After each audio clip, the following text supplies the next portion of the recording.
à tout prix que je fasse. Bonjour, je m'appelle Brigitte. Bonjour, je m'appelle Brigitte. Bonjour, moi c'est Thierry et on vous emmène pour toutes nos prochaines aventures. Ce matin, direction Saut-Maripa. On s'arrête le long de la route et là on découvre des noix de cajou. Donc vous voyez, la petite graine noire, c'est la noix de cajou. Elle est enveloppée dans une coque avec un liquide toxique, donc il faut la griller pour que le liquide sorte. La noix, ensuite enlevée, il reste la pomme cajou. Celle-ci peut être pressée pour faire du jus, mais beaucoup le sucré car c'est un jus très âpre. Arrivé à la pancarte Saut-Maripa. Encore 20 km de piste. Ça y est, c'est parti pour nos 20 km de piste. Au début, quelques petites exploitations agricoles, dont une magnifique exploitation de wassail. Le wassail, c'est le fruit d'un palmier, ou l'açaï pour les Brésiliens.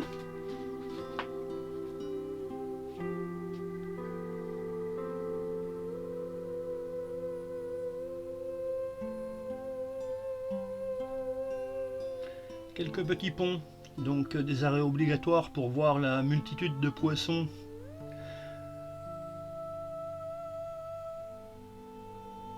Des magnifiques petites criques où certaines personnes viennent se baigner le week-end. L'eau y est très claire, les arbres avec des racines magnifiques. Et on voit plein de petits poissons à droite et à gauche.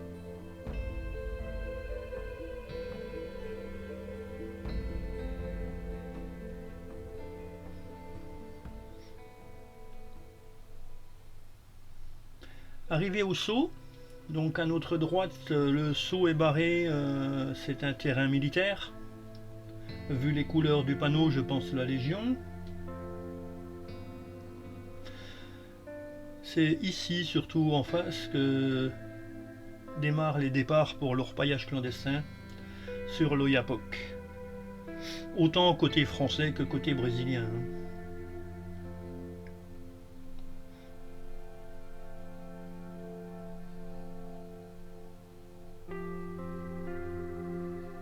Petite mise à l'eau, donc un petit arrêt obligatoire.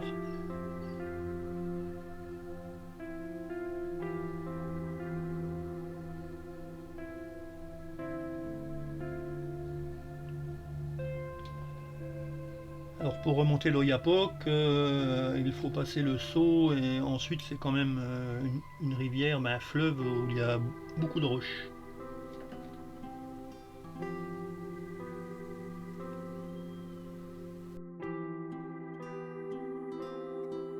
Ah, c'est beau, hein? Et le bon temps. Alors, Saut-Maripa, quand il n'y a pas d'eau, parce que là, il n'y a vraiment pas beaucoup d'eau. Là-bas, on voit, c'est le Brésil. C'est en train de faire je sais pas quoi, un barrage. C'est vraiment magnifique.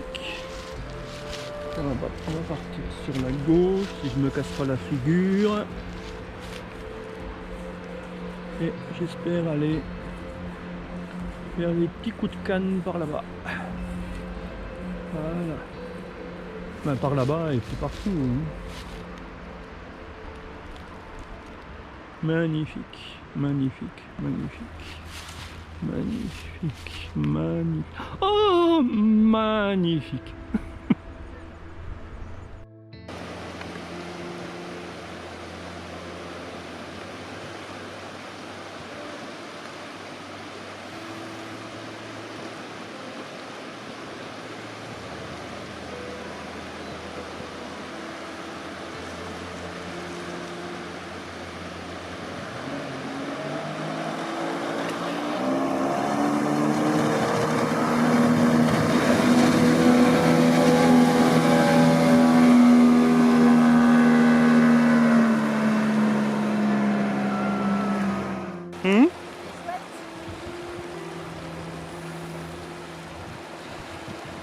quel sens il est le taureau?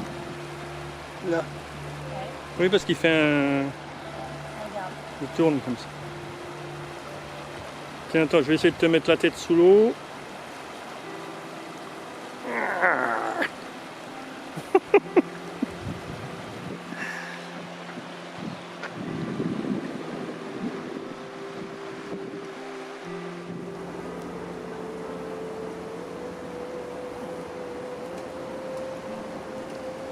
Très difficile comme journée, comme vie en Guyane. Ah, c'est vrai. Difficile. Oui. Ah, il est difficile parce qu'il a sa première bière, il n'est pas encore Première la bière, deuxième. pas encore. Il faut la deuxième. Parce que là, on a les verres pour cacher. On voit, on est à la tisane de l'eau. Donc pour pas faire de la pub, aujourd'hui une goudale minimisée. Mi-lait. Ouais, vous m'avez compris. Voilà. Super bonne.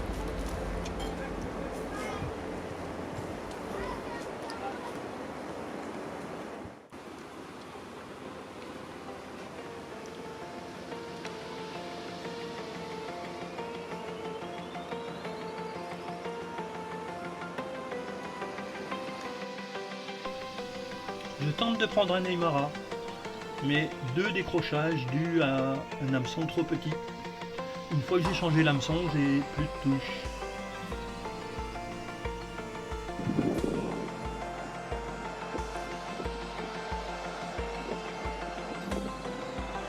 Alors, tu prends un poisson ou pas? Puis un très gros matek, mais vraiment un gros. Mais il ne prend pas l'appât, se détourne et je vois sa queue sortir de l'eau, c'est pour ça que je peux dire que c'est un très gros spécimen.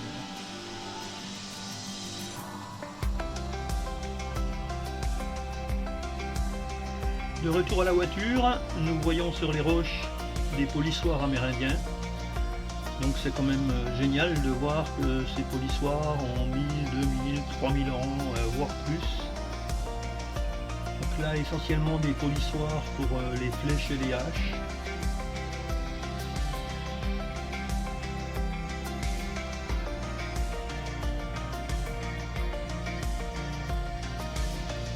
Ils sont vraiment magnifiques.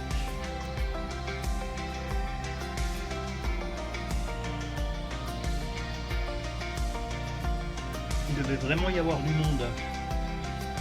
Et il faut penser que les Amérindiens, c'est les vrais habitants de la Guyane. Pour ça, je ne sais pas ce que c'est, mais on en trouve à des endroits réguliers. Et c'est trop régulier pour ne pas être de la main de l'homme. Là-haut, vous voyez un polissoir à grains rond sur la droite. Vous voyez, si balafre, là, c'est bizarre.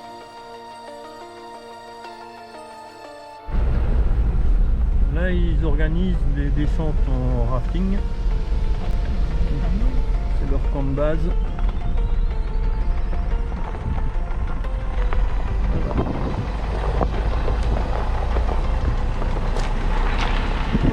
Et on rattaque la piste. On est à 163 km de la maison. Il est 17h14. 180 km de la maison.